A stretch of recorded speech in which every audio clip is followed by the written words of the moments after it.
Iran warns its enemies that Muslim fighters will seek revenge following the death of Ali Khamenei. After Khamenei's death, Tehran vows a new phase of what it calls the axis of resistance against its adversaries.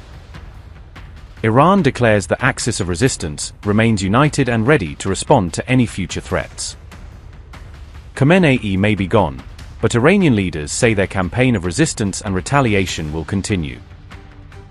As Tehran mourns Khamenei, fresh scrutiny falls on alleged Iranian overseas assassination and murder-for-hire plots.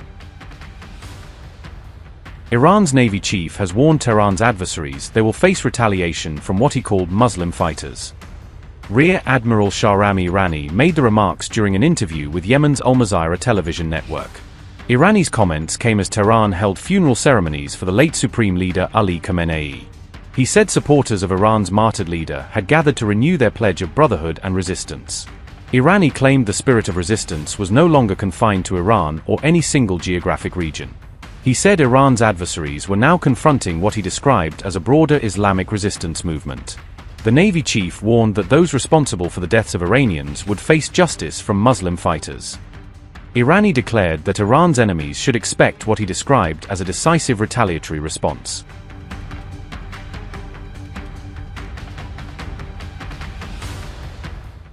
New intelligence claims have alleged that Iran's Quds Force has formed a special operations unit known as Mukhtar for covert missions. The Quds Force, the foreign operations arm of Iran's powerful Islamic Revolutionary Guard Corps, has been placed at the center of the report. The report further alleged that the Mukhtar unit is plotting assassination attacks against senior U.S. officials. U.S. President Donald Trump is reportedly among the high-profile figures identified as an alleged target. The report also claimed the unit operates with the support of Mexican cartels as well as members of the Iranian diaspora. Its alleged modus operandi involves deploying members of the Iranian diaspora inside the United States to carry out operations. These serious allegations were first reported by Israel's Channel 14 news network in an exclusive report. The report has not been independently verified by Hindustan Times at this stage.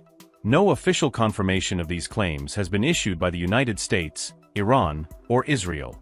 These allegations therefore remain unverified and should be treated as claims pending official confirmation.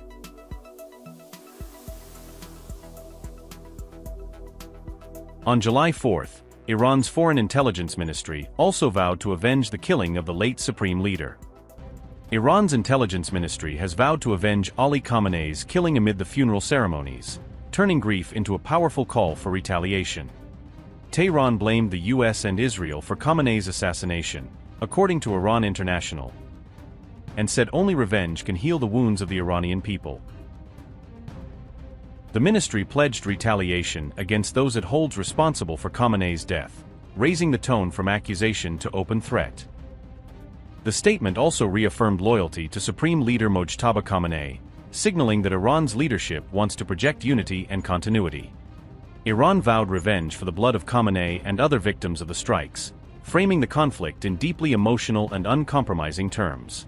Tehran referred to the clashes as Iran's second and third imposed wars, accusing Israel and the US of waging war against the Islamic Republic.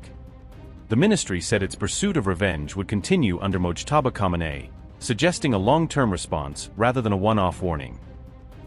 The statement was released by Iran's state media on Saturday, July 4, 2026.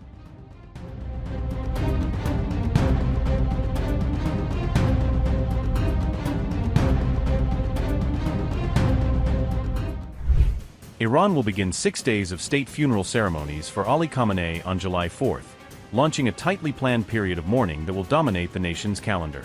The late Supreme Leader will be laid to rest on July 9, after a series of nationwide ceremonies that move his coffin through some of Shiite Islam's holiest cities.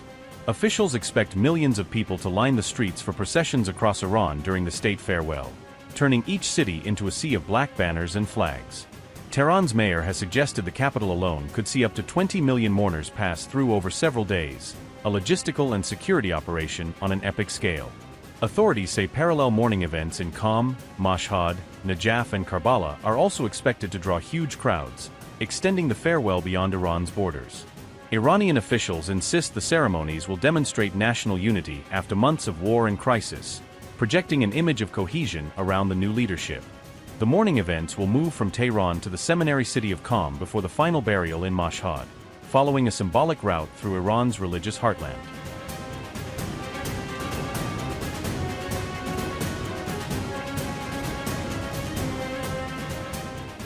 The state funeral is widely seen as Mojtaba Khamenei's first major test as supreme leader, setting the tone for how he will handle both symbolism and security.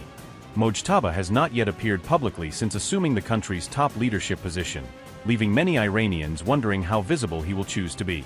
Observers will watch closely to see whether Mojtaba leads the main funeral prayer in Tehran, a moment that could cement his authority in front of millions and the cameras. U.S. President Donald Trump has come under fresh scrutiny after claiming Iran's leaders could be taken out in a single shot.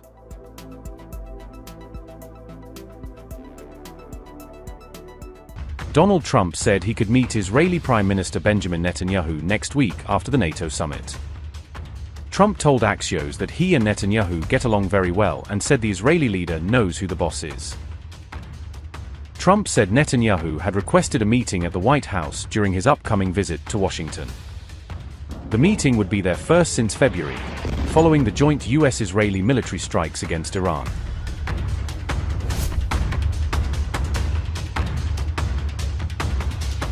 Trump said he was closely monitoring the funeral ceremonies for Iran's late supreme leader Ali Khamenei. He claimed Iran was begging to make a deal after the recent U.S.-Israeli military campaign against Tehran. Trump said negotiations were paused during the mourning period and claimed both sides avoided strikes during the funeral. Trump also questioned the public displays of mourning, suggesting the tears seen at Khamenei's funeral maybe were fake. Axios reported, and I quote, "Trump claimed the Iranians are begging to make a deal, but said both sides decided to take a week off from the talks until the events around Khamenei's funeral end. In the meantime," he said, "neither side will shoot at the other. They are all there. One shot and we can take them all out. But we are not going to do that because then we would have nobody to negotiate with," Trump said. He added that he was surprised to see some Iranians crying at the funeral, saying he thought people hated Khamenei. "Maybe it's fake tears," Trump mused. Unquote.